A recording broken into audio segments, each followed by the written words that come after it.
very much for that, Honorable, for the Speaker, sir. Now, one of the major contributing factors to the high number of deaths and diseases, it is tobacco. And it has been observed that 7 million of people die every year due to tobacco. These were the statistics released by the World Health Organization as of 2019. Thank you very much. All in all protocol observed. Now, the motion, or rather the topic that we are discussing on, states, as I quote, discuss the Framework Convention on Tobacco Control and Investment Case. So now, when we talk of tobacco control, this is simply a reduction strategy, aimed at improving the health of the population by reducing or eradicating the consumption of tobacco products and exposure to smoke. And when we talk of a convention, this is simply an agreement which can only be ratified by signing. And when we talk of the World Health Organization Framework Convention on Tobacco, this is simply an evidence-based treaty that reaffirms the right of all people to the high standard of health. And when we talk of the investment case, this is simply an economic argument that seeks to assess the benefits of tobacco production and growing and the impact in terms of cost related to disease and the treatment of diseases. So now, I would love to make mention to say, as of 2019, 12.4 billion was gained from the tobacco production in 2019 worldwide, and 1.4 trillion was lost through the treatment of diseases that are caused by tobacco. And as of the Zambian context, Zambia gained 2.3 billion kwacha from the tobacco production as of 2019, and we lost 2.8 billion kwacha from the treatment of diseases. Now, I must make mention to say the increased number of deaths led to the World Health Organization to come up with a strategy that shall help reduce the use of tobacco. Henceforth, in 1999, it became eminent by the World Health Organization to come up with a framework that shall actually help in the reduction, or rather the use of tobacco. So therefore, the World Health Organization opened for signatures on the 16th of June to the 22nd of June. That was in the year 2003. And this same convention has 168 signatories, including the European Union. And this same treaty, it is one of the best treaty that the United Nations has in their history. So now, having looked at that, the same signatories to this convention had to look at it to say, why should we have such a convention that shall help reduce the use of tobacco? Due to that, number one, they had to recognize that the spread of the tobacco epidemic is a global problem with serious consequences towards the public health. That's number one. And number two, they had to look at it to say there were deep concerns that children were smoking at a tender age. That was their second main objective, why they wanted to do this. So now, the World Health Organization thought of it wisely, and these same 168 signatories, countries that signed this, determined to give priority to their right to protect public health. So now, in a nutshell, to sum up, I would love to make mention to say, the World Health Organization goes by the motto, working together towards a free tobacco world. And I believe that we as Zambians, we are also working on a motto which states, working together towards a free tobacco Zambia. I pray for Mother Zambia that may God hear us. And I emphasize, wonderful things are coming. Wonderful things. Thank you. Women. The World Health Organization saw to it that the number, or rather our fight against tobacco abuse is rising day by day, and this fight, we are losing it. So they had to come up with a solution that would be beneficial to each and every country, or rather many individuals across the globe. And that solution that they came up with is the World Health Organization Framework Convention on Tobacco Control. Now, with all due respect, the presiding chairperson, sir, may I simply say all diplomatic etiquettes at this juncture are highly and strictly observed. So now moving on, as we'll be going through this topic, we'll talk about many things in relation to the World Health Organization Framework Convention on Tobacco Control. And some of the things that we'll talk about will relate to what is inside the convention. So now starting with, we'll talk about the objectives of the convention. So now what are the objectives and why did the World Health Organization think of bringing this convention? So now the objectives are simple. They simply wanted to protect or rather to safeguard the current and the future generation from terminating their futures and also from devastating their health, environmental, and also their social lives against the things that might be caused by tobacco and also the consumption of tobacco. So now with this, they thought that by bringing up the convention, they might help many people across the globe. So now moving on to the second thing we're going to talk about is the guiding principles that were there by, the guiding principles that led to bringing about this same convention. So now what were the guiding principles? What led them to bring this about? What are the guiding principles? So the guiding principles are things that must be followed, or things that will help enhance this same convention. So what are the guiding principles that are in this convention? Firstly, each and every person that belongs to a party, or rather a country that signed in this convention, is supposed to be taught, or rather there must be sensitization in the country to teach those who don't know about the convention and that tobacco can risk their lives. So in short, you have to teach people, maybe in villages, how tobacco might risk their lives mentally, also in their health. So this talks about sensitization. It just refers to how parties might help the people in their countries in telling them how tobacco can affect them. So now if they tell them how tobacco can affect them and can affect their judgment, those people can refrain from tobacco. They might not use it, and that they might realize how it might damage them. Because it is a well-known fact recorded by the World Health Organization that tobacco causes over 40 different types of cancer. So now if the future leaders of tomorrow have these same diseases and perhaps lose their lives, who will lead in the future? Definitely no one. So the World Health Organization saw to it as to save the lives of our youth, they must bring about this convention. That is when they brought it up in 2003, and people signed as to help each and every nation that will sign in these same procedures. So now the second guiding principle in this convention is that political leaders must help in safeguarding the lives of people in their countries. So now how can political leaders safeguard the lives of people in their countries? Simply by putting up policies that will help regulate no smoking in public. Because if someone smokes in public, it will definitely affect other people who will be called passive smokers. So now if one person is smoking, it will affect 10, 20, even to 30 people, meaning you are risking many lives at a go. So this urges people in countries to put up stiff punishments, to tell that those who will be smoking in public will be given stiff punishments and maybe taken to jail. So if this is implied, you might be able, or rather lives might be saved of the youth and also of the elderly, not forgetting them. So now this convention simply shows that it is helping many countries and not forgetting Zambia. So if this is really implied, are you telling me that lives will be risked, as they were said before, 7 million lives lost each and every year? So now if these are put about, these guiding principles are taken, we are seeing how things are changing in countries. So now moving on, the last thing on the agenda that we're going to talk about is the general obligations, or rather the duties of each member state that signed in this same convention.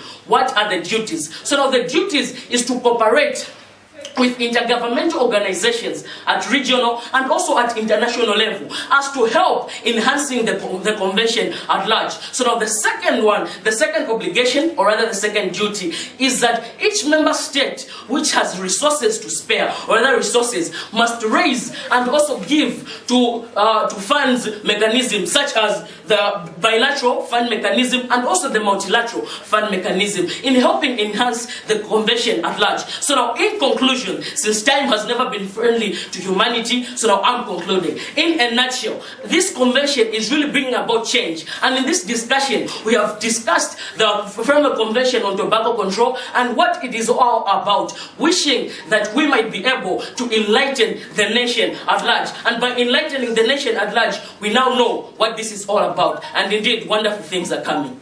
Wonderful things. Thank you. At this point in time, allow me to recognize the presence of all diplomatic etiquettes, or may I simply say, all protocol at this juncture has been observed. fellow countrymen and women, allow me to highlight some of the measures that this provision has highlighted. Article 6, which is the price and tax measures, will ensure that all government parties which are involved in this convention will impose hard taxes on tobacco products and thereby reducing the accessibility of these tobacco products. Article 8, which looks for protection from exposure to tobacco smoke, will ensure that tobacco is banned from smoking in all public areas and also thereby improving the health of our people, mother country Zambia. Therefore, Article 11 looks at the packaging and labeling of tobacco products. Fellow countrymen and women, you are all aware that when tobacco is being sold, on each and every packet it is said it is harmful to health. It is with this provision that it allows people in order to know the harmful side effects of which they are undertaking so that they may not claim ignorance. Fellow countrymen and women, moving on further, Article 16 looks at to sale to and by minors. It is not something which is hidden. It is a fact that is being seen by many Zambians. Many people, many children are smoking tobacco, and therefore under this provision it will empower us, the government, to impose certain restrictions in the availability of tobacco products to the youth. As if that's not enough, fellow countrymen and women, we have seen the environmental impact of Zambia, looking at how the weather pattern of Zambia has changed. When a person is smoking, there is a certain percentage of carbon that is contributed to the atmosphere, and thereby, if 100 people are smoking, 100% is increased. Thereby, that will have a drastic effect, and thereby bringing floods and drought, thereby drastically affecting Zambia's economy. Moving on further, looking at countries such as Georgia, which spent 824 million in terms of health tobacco-related ailments in order for them to cure them. This was the lowest in Europe. Fellow countrymen and women, our fellow Africans, Madagascar spent 71.9 billion in order for them to treat tobacco-related ailments. Fellow countrymen and women, as the world, we gained 12.46 billion in 2019 in terms of worldwide production.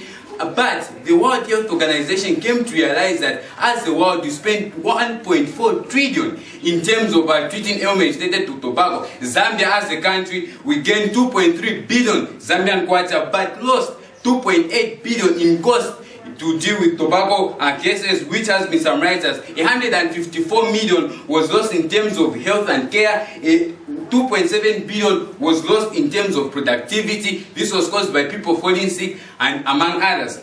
Fellow countrymen and women, I'm sure you're all aware of what's happening in Zambia. In conclusion, I can say, if Zambia is able to implement this provision, we'll be able to save 12.4 billion Zambian kwacha and also 40,349 lives over a period of less than 5 years. And these people can be able to economically benefit the well-being of my land and country, Zambia. Furthermore, I'd like to say no dream is too big, no problem is too great that we, the Zambian people, can't face. Thank you. So as we have heard from our dear pupils, we thank you that you have deliberated quite nicely. If I could have the names for Chizongo, so that for St. Monica, so that I could introduce them. Okay. And as you speak, it's very good that you have your notebooks in front of you. But if you put it in front of you, then we are not going to be able to see. They are not going to be able to see you on the other end. So if you can put it in just here, then we can hear you. They can see you a little bit better. Okay. Then you can you're introducing your names. Okay. So just introduce your name so that the other people on the other side can also hear it and know your name. Okay. So we're going to go to St. Monica's, that are going to be looking at the Zambian version of the tobacco bill. So we're going to go to Rebecca Piri, Emily Mbuzi, and Luyando Chizongo. Okay. She was almost a Chizongo in this one. Okay, so they just made a mistake. So. Okay, so we can go ahead with in that order. Thank you very much. Good morning. Well, allow me to start in this manner. If we were to put a poster on that door saying that this room is dangerous, who would have come in this place? Members of the House, you would agree with me that no one, no adult in their rightful sense would walk into this house because they will know that it is dangerous. And then chances are there that teenagers would want to enter in this room simply because they want to know the danger that is there in the room. In a similar way, I have this pack of cigarettes. it is clearly labeled there that tobacco is harmful to health. Now, an adult, in their correct thinking, would not buy this product simply because they know that it is dangerous and it is harmful to their health. But a teenager who's not yet mature would want to purchase this product simply because they want to explore what kind of danger is found in there, or they would rather assume that there is no danger at all.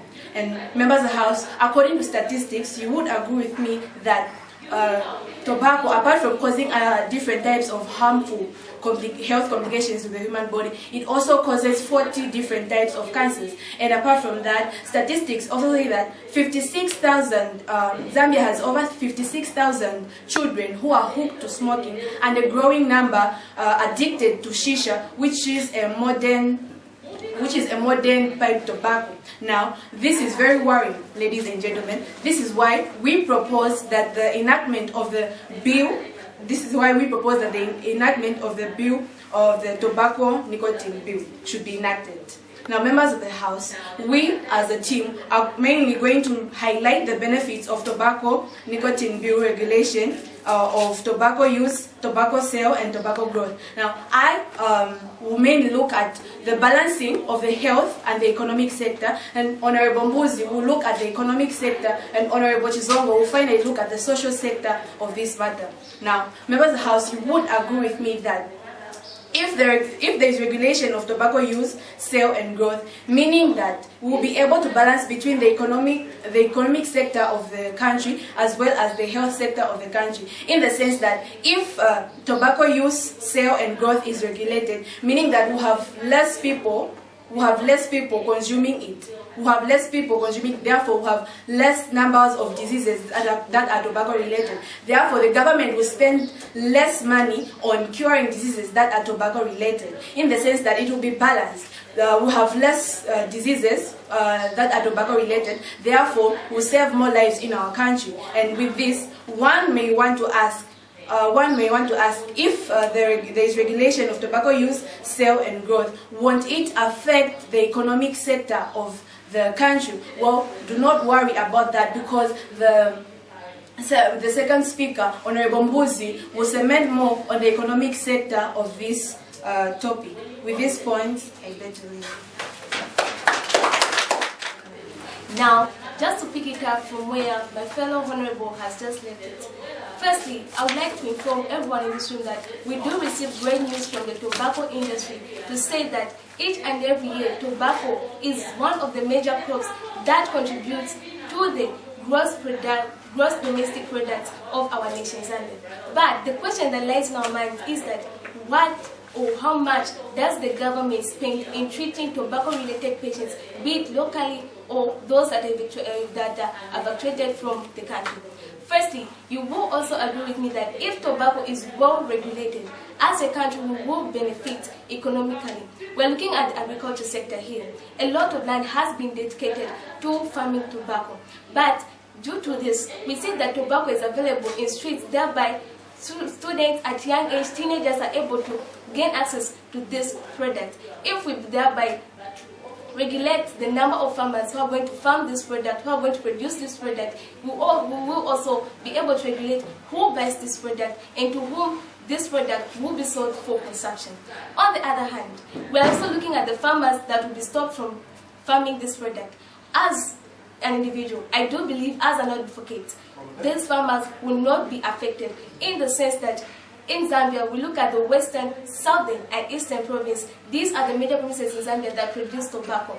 But we have provinces such as the central province and the Copper Belt province, which are not affected, despite the fact that they do not produce this product. Thereby, I do believe that if we do reduce the production of tobacco in the western, southern, and eastern part of our country, Zambia, which will not be affected, because we have other crops that will be able to improve these farmers' lives, thereby helping them to gain more income as a country, as individuals. On the other side, it is sometimes disappointing to see that in public places it is written, do not smoke.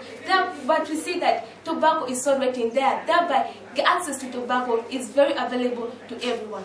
I'm holding this pack in my hands. Each stick in this pack, it just costs 50 weight.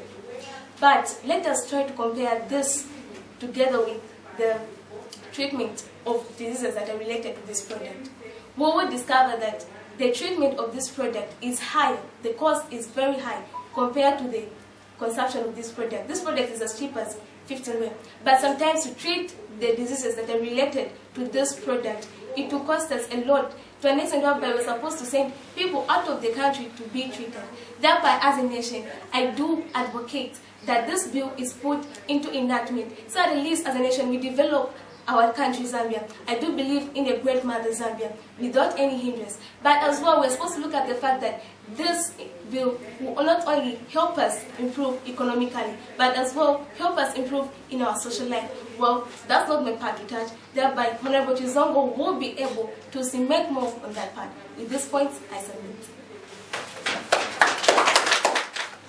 The eastern province of Zambia has recorded some of the highest numbers of cases of people that are facing mental illnesses. And these cases have been attributed to the fact that most people are using different substances, especially tobacco. Statistics also show that over 56,000 children in Zambia are hooked on tobacco smoking, and a growing population being hooked on shisha. And in rural Zambia, we see that most girls and young women are addicted to powdered sniffing tobacco, popularly known in local language as isungo. Now, ladies and gentlemen, let us look at this and let us look at how it is affecting our country so much, how it is affecting our country, especially when it comes to the social sector. Tobacco consumption, tobacco use has had a very negative impact on our society in the sense that it is causing many diseases. It is causing many people to die from these tobacco-related diseases. In the past 2 years, Zambia has recorded over 400,000 deaths, and this is an alarming fact to the people of our mother Zambia. And it also causes diseases such as cataracts, lung cancer, heart disease, and stroke. Now, ladies and gentlemen, if more people are dying, if more people are getting sick of something that we can avoid, something that we can stop from affecting our people completely, then where are we going as a nation? We'll have a population that is not productive. We'll have members of the country that are not productive. Now, ladies and gentlemen, tobacco smoking, especially among adolescents, has become very high in our nation. And this is not something that we are just speaking out of abstract. It is something that we have actually seen on the ground. And it is a very sad fact. But ladies and gentlemen, this narcotic drug also leads them to engage themselves in unacceptable behavior, such as illicit sex, where they can get a sexually transmitted disease and also gain an early pregnancy. And with having to fight the tobacco-related disease, they're also going to have to fight.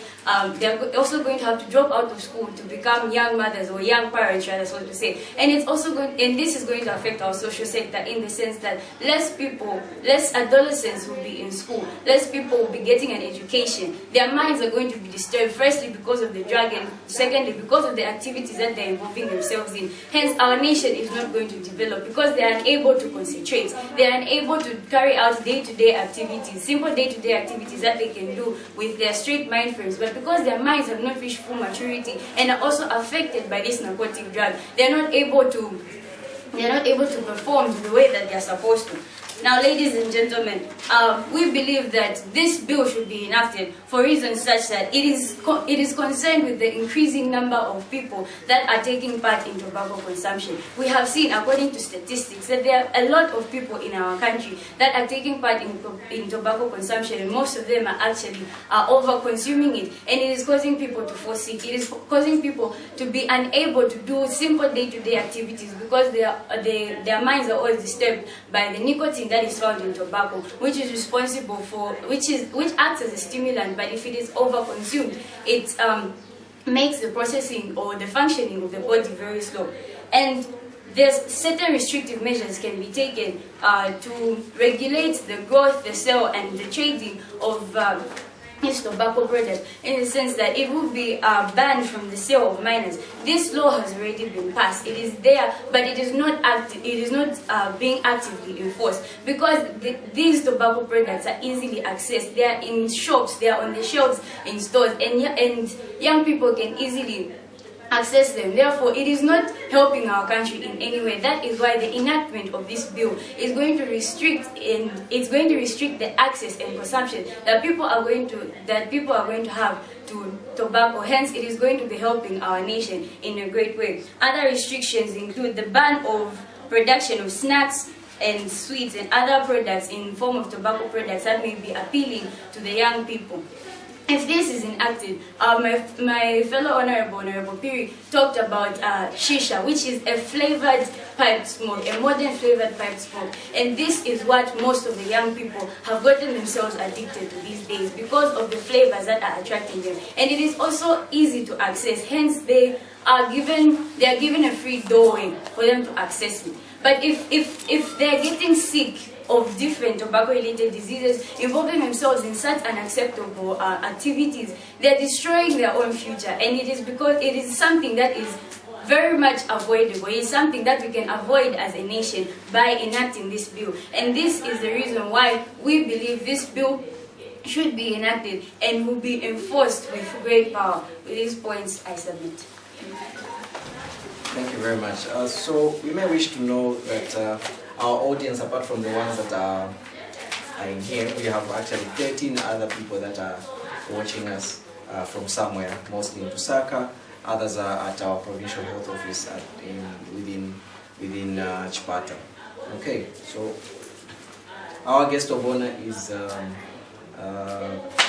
Dr. Gideon Zulu. He will join us at the end just to come and say hi and see how the girls and boys have done.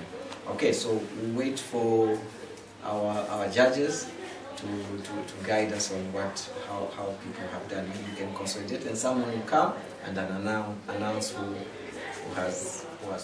Now, thank you for that call, Mr. Speaker, sir. I thank you, all delegate guests, all diplomatic members.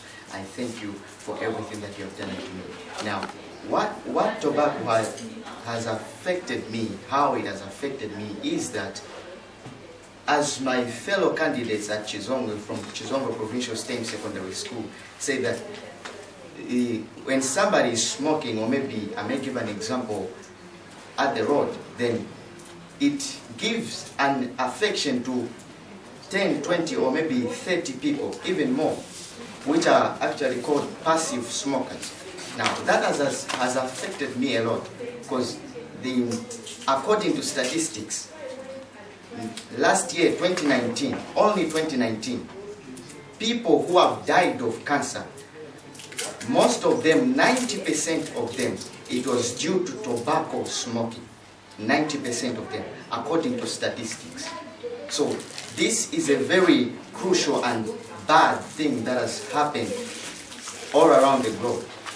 And I would love to advise everybody, ignorance is not the solution to this thing that we are facing as the world, as the continent, even as a country, Zambia. Let us not be ignorant, because due to ignorance, it will lead us to bad things, bad things. Many deaths will occur due to ignorance, just ignoring the information which my fellow candidates and other pupils at St. Monica's have given us. Thank you. Okay, thank you very much. That was, there's a special clap. Okay. Clap like this. Okay.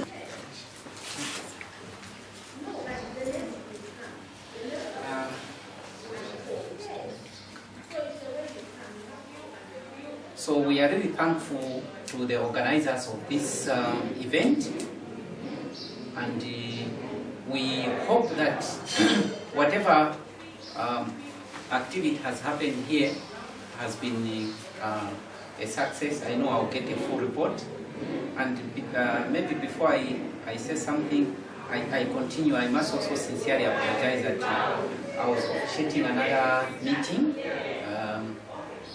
to do with Cheshire Homes, and that's when we have just finished. So then I called Madam Mvula to say I'm coming through, because I promised that I will be here, at least to give you support, to let you know that we are there for you in this fight against the use of tobacco. So I really thank you so much. Thank you very much. Okay, that is our what do they call it? District Education Standards Officer, our DESO for Chipata District. He is also standing in for our District Education Board Secretary. So we are in good hands, and we we have the blessing of the Minister of General Education in Jakarta. And we are very grateful also that we had this opportunity to interact and also learn from our colleagues in the schools as we commemorate World Tobacco Day. And we were witnessing today a debate, with the theme protecting youth from industry manipulation and preventing them from tobacco and nicotine use. And we wanted to hear the perspectives, of the school going. What is their views with regards to tobacco use?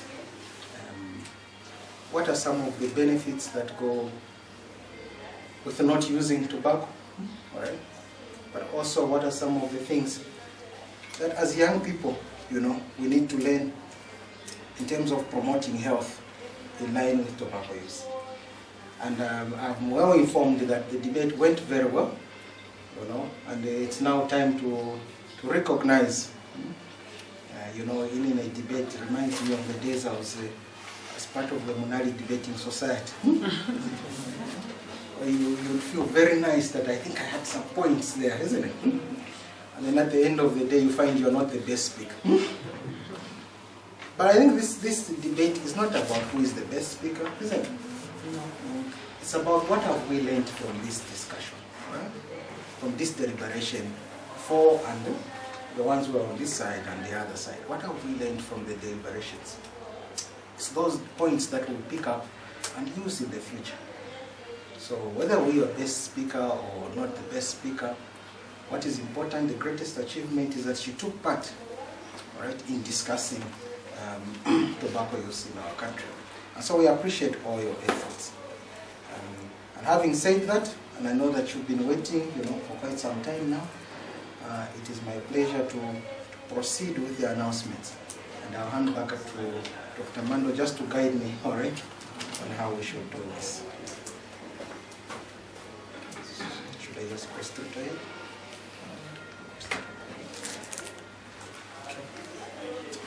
Okay, all right, so I thought maybe there's going to be like a ceremony of how to cough in the elbow, COVID prevention, All right, but nonetheless, so we had 3 prizes here. So there is a prize for the winning school, all right? And then there is also, so the winning schools is the first position, second position. But then there's also a prize for the best speaker, all right? And also a prize for the second best speaker. And so that's 4 actually prizes to be awarded. So let me quickly start with the second best speaker, all right? Second best speaker, according to the people that were judging, isn't it? But according to everyone, we know that we were all best speakers. Right? But according to the criteria that was used, the second best speaker from this debate comes from St. Monica's, right? And that second best speaker is no other than Luyando Chizongo.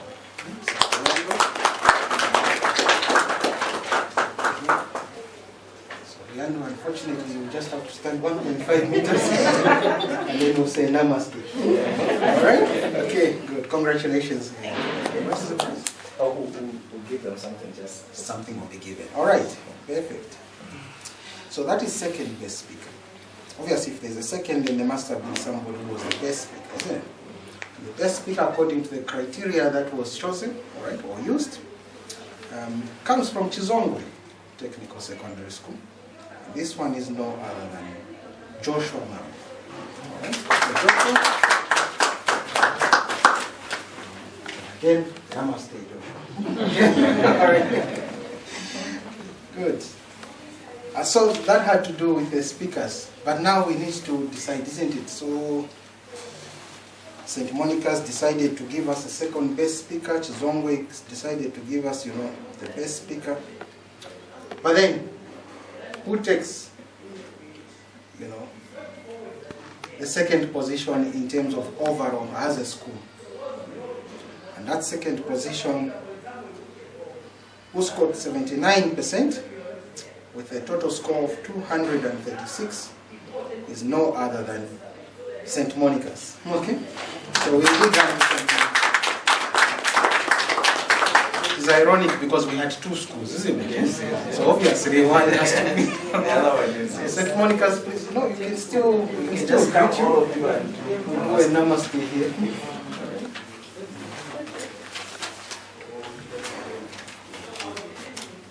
Okay. So St. Monica's, again, a namaste. Congratulations. All right. Good. And of course, it goes without saying that then the first position, who scored 81% with a total score of 242, is no other than Chizongwe Technical Secondary School. I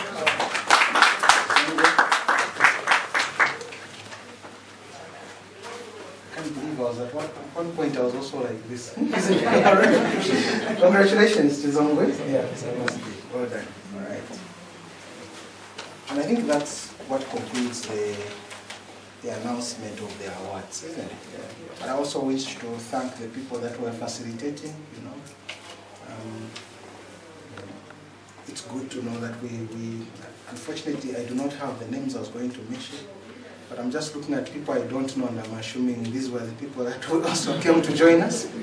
We welcome you and we are grateful that you made this thing possible. All right? We're very grateful to the support. It came at short notice, but we said this is very important, Dr. Mando. Let's support it and ensure that it goes ahead. So we really appreciate that that support. Okay, and that's ZPA, isn't it? No, ZPA. ZPA, yes. We appreciate that support. So then I will leave you guys to enjoy, you know, and argue amongst yourselves who was the best, who was not. All right. Yes. But also give an opportunity so that you can announce on what the winners go. Thank you so much.